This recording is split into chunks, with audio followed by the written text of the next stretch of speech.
their world in which every day brings new and exciting discoveries. But nothing in the world is entirely safe, and to a curious, enthusiastic child, danger can lurk in the most seemingly innocent of places. My daughter Shannon was 3 years old when her stepfather and I married. We moved into a small 2-bedroom house in Angleton and became a very close family in a very short time. Shannon was, in fact, a big part of the reason Janet and Ralph had gotten married. Shannon had badly wanted a father, and her fondness for Ralph quickly led to a strong 3-way relationship. Let's go. Give Dad a hug and a kiss.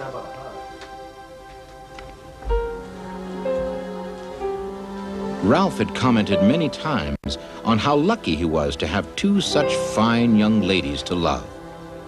But something was going to happen on this particular night, something that none of them would ever be able to fully explain.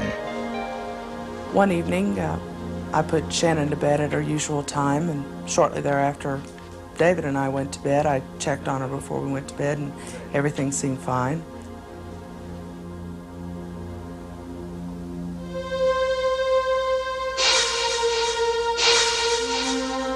I hadn't been asleep very long when I felt a gentle tugging at my nightshirt. I turned over to see that David was sound asleep. The tugging became more intense, and all of a sudden I was out of the bed and I was being physically pushed from behind. Whatever it was that kept her going knew exactly where she was supposed to go.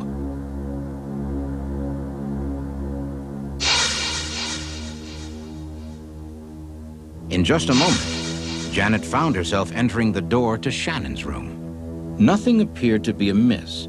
Shannon seemed to be sleeping comfortably, but another firm push caused Janet to take a second look. It took Janet only a moment to realize that the mini blind was now open.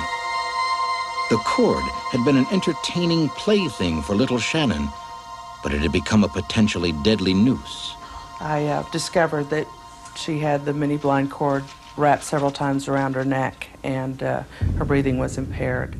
I immediately unwrapped the cord from her neck, and she began to cry and breathe normally, so I knew that she was okay. Shannon quickly recovered. Janet had arrived just in time. Another few seconds, and the little girl would have strangled in her sleep. She was crying, of course, obviously upset. I sat at the edge of the bed and held her and comforted her until she stopped crying and could go back to sleep. I, at that point, of course, went and got a pair of scissors, cut the mini blind cord where she couldn't play with it again during the night. When I knew she was okay, I sat at the edge of the bed, wondering what compelled me to be there and how I had gotten to her bedside. Janet decided not to mention the incident to anyone, since she could not explain it herself.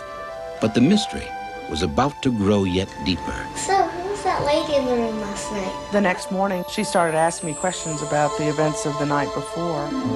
One of her questions was, who was that lady in the room with you last night? I was startled for a moment, and I asked her, what do you mean, what lady? And she said, the lady standing behind you. At that moment, I questioned her, who was the lady, or what did the lady look like? Did she look like your grandma's? Did she look like anyone you knew? And she said no, that she just knew that the lady was there to help us. Janet was never able to give Shannon an answer. She had not seen anyone else anywhere in the house, but she had certainly felt a presence, the powerful, life-saving presence of a miracle.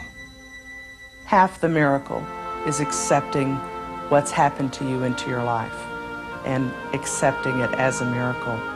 I know that since this occurrence, there's been a peace and a tranquility and a renewed faith in the good of the universe.